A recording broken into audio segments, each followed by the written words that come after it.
The elevator stopped, the door slid open, and there was the chocolate room and the chocolate river and the Oompa Loompas, and in the middle of it all, the great bed belonging to the old grandparents. "Charlie," said Grandpa Joe, "thank heavens you're back."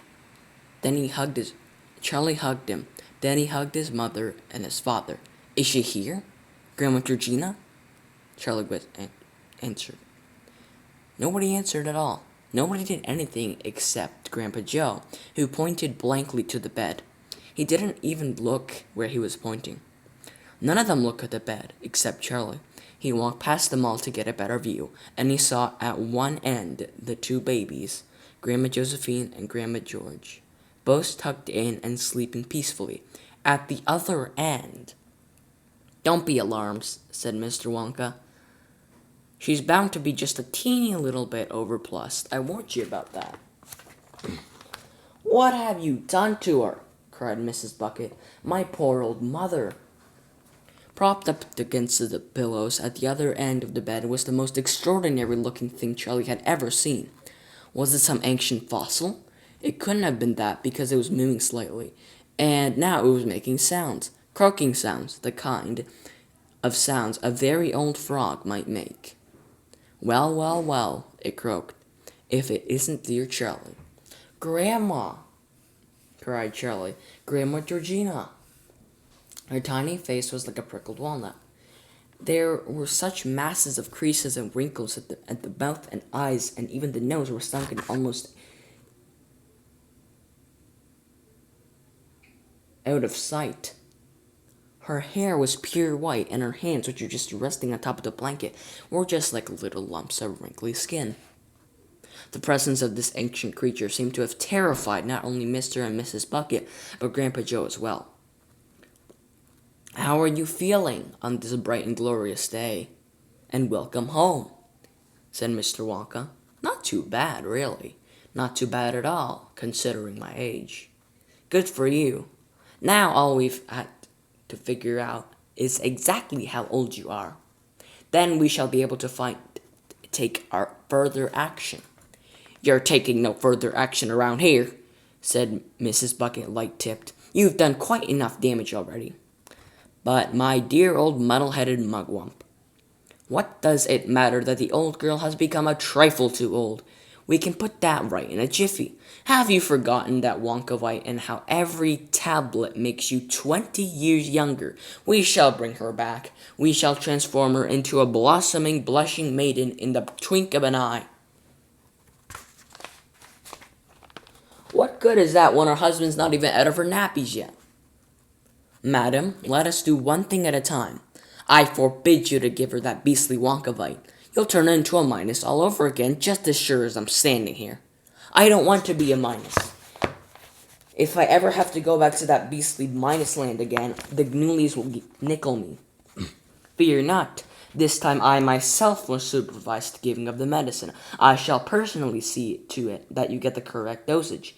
But listen very carefully now. I cannot work out how many pills to give until I know exactly how old you are."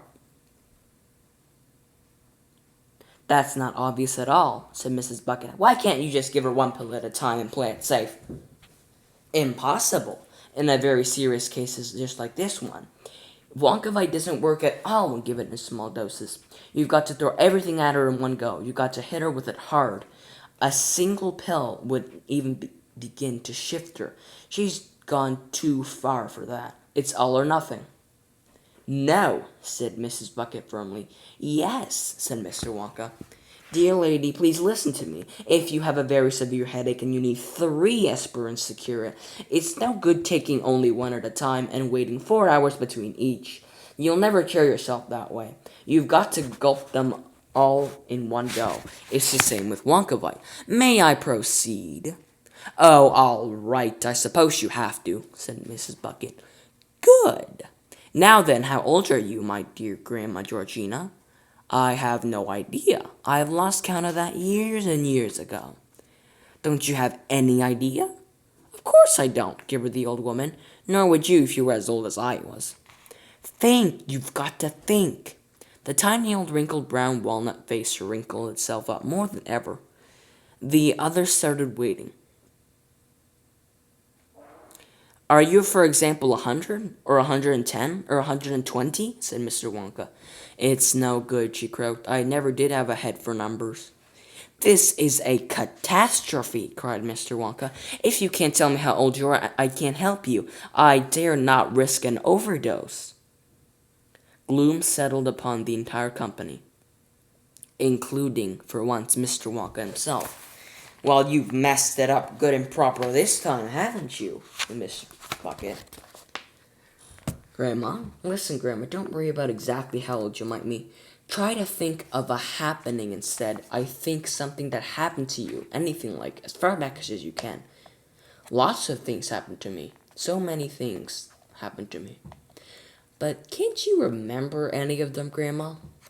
Oh, I don't know, my darling. I suppose I could remember one or two if I thought very hard. Good, Grandma, good. Now, what is the very earliest thing you can remember?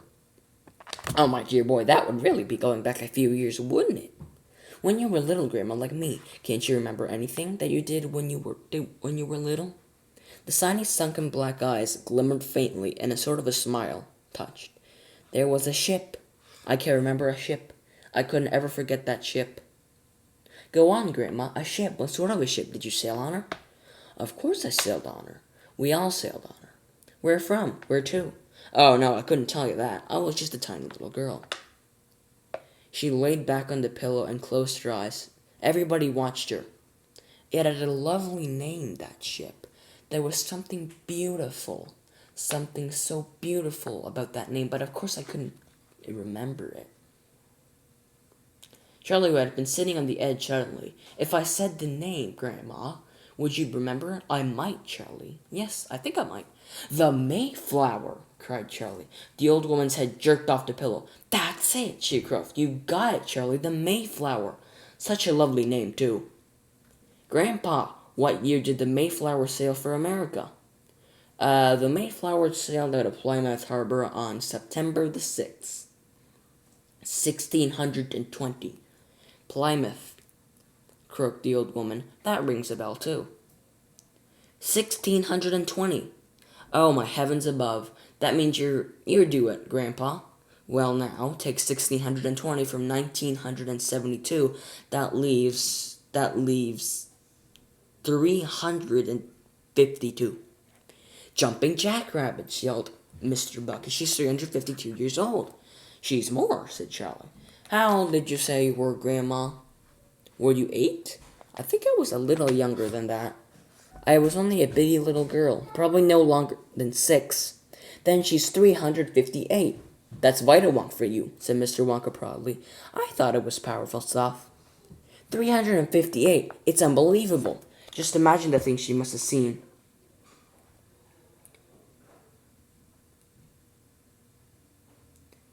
Patience. Now comes the interesting part. Bring on the Wonkavite. How young does she want to be? 78, said Mrs. Bucket firmly, exactly where she started. Surely she'd like to be a little bit younger than that? Absolutely not. It is way too risky. Too risky, too risky, crowed Grandma Georgina. You'll only minus me again if you try to be clever. Have it your own way. Now then, I've got to do a few sums. 14 pills of Wonkavite exactly, said Mr. Wonka. Water! Yet another Oompa Loompa ran forward with a glass of water.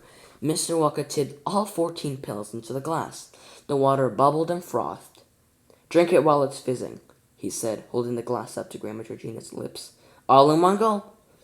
She drank it. Mr. Wonka sprang back and took a large brass clock.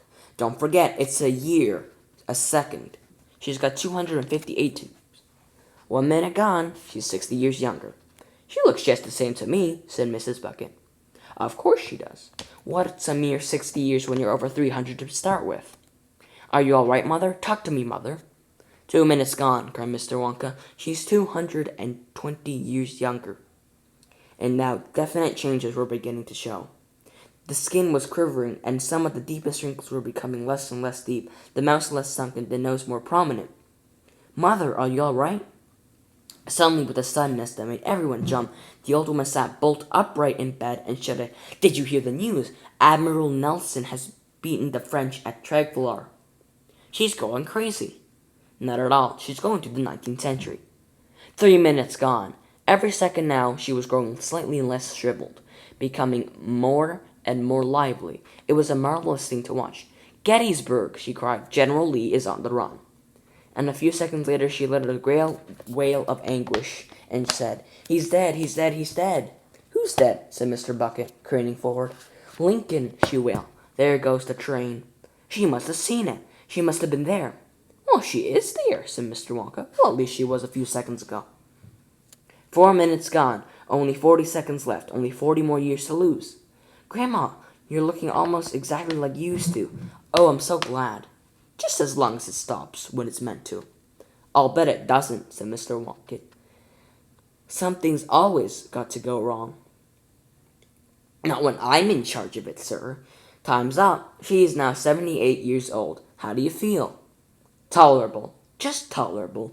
But that's no thanks to you, you meddling old mackerel."